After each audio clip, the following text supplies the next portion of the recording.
ନମସ୍କାର। ଆପଣମାନେ ବି ସୁଭଦ୍ରା ଯୋଜନାର ପଇସା ପାଇବାରୁ ବଞ୍ଚିତ ରହିଥିଲେ କେ? ଆଜି ଯେନ୍ଟାକି ସୁଭଦ୍ରା ଯୋଜନାର ପଇସା ଆସିଯାଇଛି। ଆପଣମାନେ ବି ଯଦି ସୁଭଦ୍ରା ଯୋଜନାର ପଇସା ନାଇଁ ପାଇଥିର୍, ଆପଣମାନେ ଯଦି ଗୋଟେ କିସ୍ତି ବି ନାଇଁ ପାଇଥିର୍, ବାକି ରହିଯାଇଥିଲେ, ବଞ୍ଚିତ ରହିଯାଇଥିଲେ, ଆଜି ଯେନ୍ଟାକି ସୁଭଦ୍ରା ଯୋଜନାର ପଇସା ଆସିଯାଇଛେ। ଆପଣମାନେ ଯଦି ବାକି ଥିଲେ ଆପଣଙ୍କର ଖାତା ଚେକ୍ କରୁନ୍, ଆପଣଙ୍କର ଖାତାକେ ବି ସୁଭଦ୍ରା ଯୋଜନାର ପଇସା ଆସିଥିବା। କେନ୍ ମାନକେ କେତେ ଟଙ୍କା ମିଳିছে ଦେଖୁନ୍। ଯେନ୍ମାନେ ଆବେଦନ କରିଥିଲେ ମାର୍ଚ୍ଚ ମାସର 31 ତାରିଖ ପୂର୍ବରୁ, ତ ଯେନ୍ମାନେ ପହଲା କିସ୍ତି ଗୋଟେ କିସ୍ତି ବି ଯଦି ନାଇଁ ପାଇଥେଇ ବୋଇଲେ ସେମାନକେ ଏକାଥରକେ ଯେନ୍ଟାକି ଦୁଇ କିସ୍ତି ମିଳିছে, ଡବଲ କିସ୍ତି। ଆପଣମାନେ ଜାନିଛନ୍ ସୁଭଦ୍ରା ଯୋଜନାରେ ପହଲା କିସ୍ତି ସେକେଣ୍ଡ କିସ୍ତି ମିଳି ସାରିଛେ। ସେଥିଲାଗି ଯେନ୍ମାନେ ବାକି ଥିଲେ ସୁଭଦ୍ରା ଯୋଜନାର ପଇସା ନାଇଁ ପାଇଥି ସେମାନଙ୍କୁ ପହଲା କିସ୍ତି ଆର୍ ସେକେଣ୍ଡ କିସ୍ତି ପଇସା 10,000 ଟଙ୍କା ମିଳି ସାରିଛେ। ଆଉ ଯେନ୍ମାନେ ପହଲା କିସ୍ତି ପଇସା ପାଇଥିଲେ ଆର୍ ସେକେଣ୍ଡ କିସ୍ତି ପଇସା ନାଇଁ ପାଇଥିର୍, ବାକି ରହିଯାଇଥିଲେ, ବଞ୍ଚିତ ରହିଯାଇଥିଲେ, ଯଦି ସେମାନେ ଯୋଗ୍ୟ ବିବେଚିତ ଅଛନ୍ ବୋଇଲେ ସେମାନଙ୍କର ପାଖକେ ବି 5,000 ଟଙ୍କା ପହଞ୍ଚି ସାରିଛେ। ତ ଦେଖୁନ୍ ଆପଣମାନେ ଜାଣି ସାରିଥିବେ ଅନେକ ହିତାଧିକାରୀ ଯେନ୍ଟାକି ବାକି ଥିଲେ 2 ଲକ୍ଷ ଅଧିକରୁ ହିତାଧିକାରୀ ଯେନ୍ଟାକି ପଇସା ପାଇଛନ୍। 2 ଲକ୍ଷରୁ ଅଧିକ ହିତାଧିକାରୀ ବଞ୍ଚିତ ରହିଯାଇଥିଲେ ସୁଭଦ୍ରା ଯୋଜନାର ପଇସା ପାଇବାରୁ। ସମସ୍ତଙ୍କର ପାଖକେ ସରକାର ଆଜି ପଇସା ପଠେଇଛନ୍, ସମସ୍ତଙ୍କର ପାଖକେ ପଇସାଟା ପହଞ୍ଚିଥିବା। ଆପଣମାନେ ବି ଯଦି ସୁଭଦ୍ରା ଯୋଜନାରେ ବଞ୍ଚିତ ରହିଯାଇଥିଲେ ଆପଣମାନେ ବି ଆପଣଙ୍କର ଖାତା ଚେକ୍ କରୁନ୍, ଆପଣଙ୍କର ପାଖକେ ବି ସୁଭଦ୍ରା ଯୋଜନାର ପଇସାଟା ପହଞ୍ଚିଥିବା।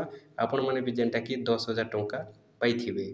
ଆର୍ ଯେନ୍ମାନେ ପହଲା କିସ୍ତି ପାଇଥିଲେ ସେକେଣ୍ଡ କିସ୍ତି ନାଇଁ ପାଇଥିର୍, 5,000 ଟଙ୍କା ସେମାନଙ୍କର ପାଖକେ ଆସିଛେ।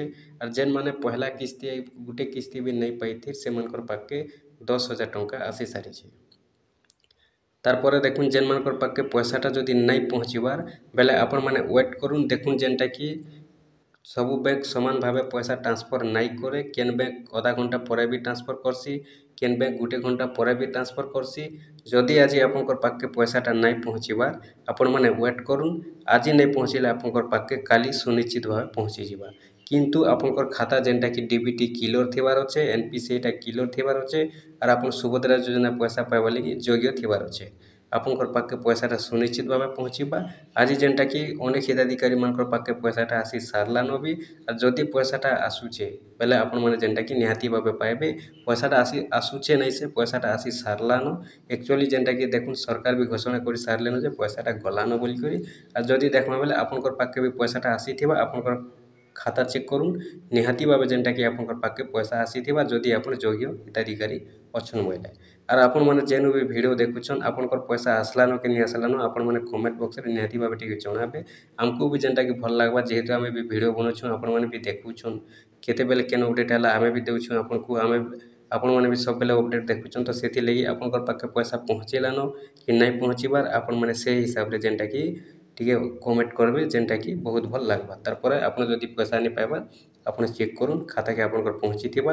ଯଦି ଆପଣ ଯୋଗ୍ୟ ଅଛନ୍ ଆଜି ଯଦି ନାଇଁ ପହଞ୍ଚୁଛେ ପଇସା କାଲି ବି ପହଞ୍ଚିବା। ସରକାର ପଇସାଟା ଆଜି ଦେଇଦେଲେନ, କିନ୍ତୁ ବ୍ୟାଙ୍କରୁ ଯଦି ଆପଣଙ୍କ ଖାତାକେ ଟ୍ରାନ୍ସଫର ନାଇଁ ହେବାର୍ ବୋଇଲେ ଆଜି ନାଇଁ ହେଲେ କାଲି ଆପଣଙ୍କର ପାଖକେ ହେଇଯିବା। ଆଜି କେତେ ଜଣଙ୍କର ପାଖକେ ପଇସା ଟ୍ରାନ୍ସଫର ହେଇ ସାରଲାନ।